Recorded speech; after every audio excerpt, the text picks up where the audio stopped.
The air inside the restaurant was thick and heavy, right? Like something unseen was pressing down on everyone. A heavy silence wrapped the room, as tightly as the wooden screens that separated the tables. It wasn't just quiet, it was tense. Unspoken emotions and sharp energy filled every corner. Victor Tillman stood at the center of it all. His sharp eyes scanned the room slowly, carefully, right? He didn't just glance, he examined. He noticed everything, every chair, every plate, every breath, right? He was a man used to uncovering secrets, and the way his gaze moved made the large, open dining space feel suddenly small and tight. His presence was like a wall closing in, right? At the table, Cassandra sat with her tiny arms crossed. She refused to even look at her father. Victor's eyes narrowed. He recognized that stubbornness. It was his. That unbending will. The way she silently protested was something he'd seen in the mirror for years. Right, but instead of softening at the sight, his face became even more rigid, right? The tight line of his jaw spoke louder than words. From behind Victor, his assistant, Mark, stepped forward slowly. He knew the mood was dangerous, right? The room felt like it could explode at any moment. Mark walked carefully to Cassandra's side and knelt down so he could speak gently to her. "Hey there, Cassandra," he said softly, trying to smile. "Are you okay?" "Right. You've been really brave." The little girl didn't respond. She glanced at him briefly. One small look, and then turned her head away with a loud, exaggerated huff. Her tiny shoulders lifted and dropped in and over, the top pout clearly showing her frustration. Mark sighed quietly. He was glad she was safe. But it was obvious that the emotional storm in this room wasn't over. He wasn't sure what to do next.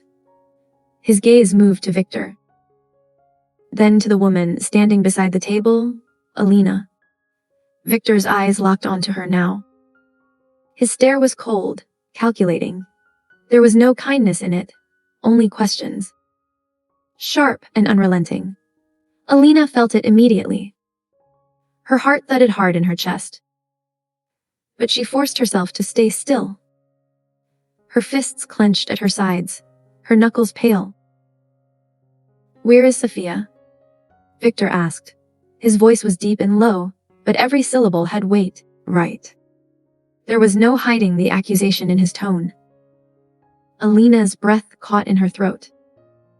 She didn't answer right away. Her brain raced for something to say. Anything that wouldn't sound like a lie. She knew lying to Victor wasn't easy, right? He wasn't the kind of man you could fool. One slip, and he'd tear right through it. After a beat, she lifted her chin. "I don't know what you're talking about," she said finally, her tone firm, almost cold. "You can't just burst in here and start accusing people, right? Who gave you the right to come storming into someone else's space?" Victor's jaw tightened. His eyes grew darker. His stare bored into her like a drill. "Right. That's my daughter you're holding," he said in a low voice, the words cutting like a blade. "You called me. You told me where to find her." Alina flinched, barely, but Victor saw it. He didn't miss anything. She took a deep breath and tried to hold herself together. "Yes, right. I called you," she admitted. "But I don't like the way you're speaking to me." Her voice trembled. "Right." But she tried to hide it under a mask of confidence.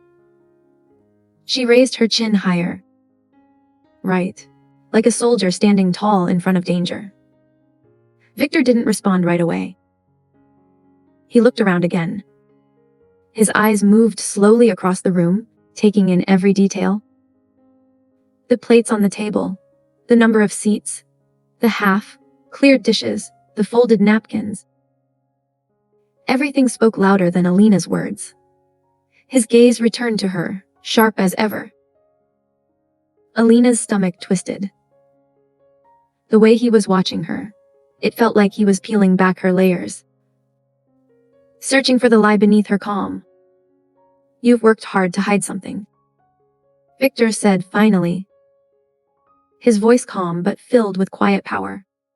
"Right, but you're not very good at it." Alina's breath caught in her chest. The words stung. "Right." Her calm expression faltered for a moment. She tried to smile, but it was thin and didn't reach her eyes. "Right. I don't know what you're talking about," she said quietly. I've done nothing wrong." Victor lifted an eyebrow. "Really?" he said, his voice low and biting. "Because I see 3 chairs moved, 2 sets of plates and silverware on the table, and enough food for 4 people. Strange, don't you think?" Alina's thoughts ran wild. She had to say something, anything?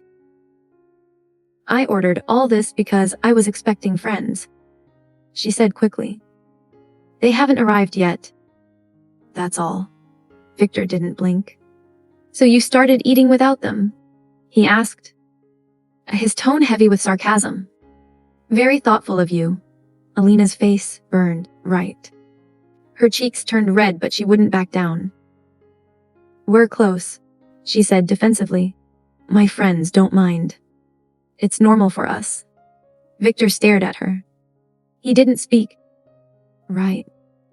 But the look on his face made her feel exposed, like a butterfly pinned to a board. "Right." She knew her excuse wasn't strong enough. She could feel the cracks forming in her story. Just outside the restaurant, in the parking lot. "Right." Sophia stood frozen with both her sons by her side. She held their hands tightly, her eyes never leaving the front entrance. Her heart was pounding. She could barely breathe. Right. Victor was inside. She knew how he thought, how he saw through things. Even small details that most people would miss, he would notice them. And Alina wasn't trained for this. She wasn't a liar, not like Sophia had been forced to become. How long can she keep this up? Sophia wondered, her mind spinning with fear. What if he finds out? She looked down at Jaden and Jamie.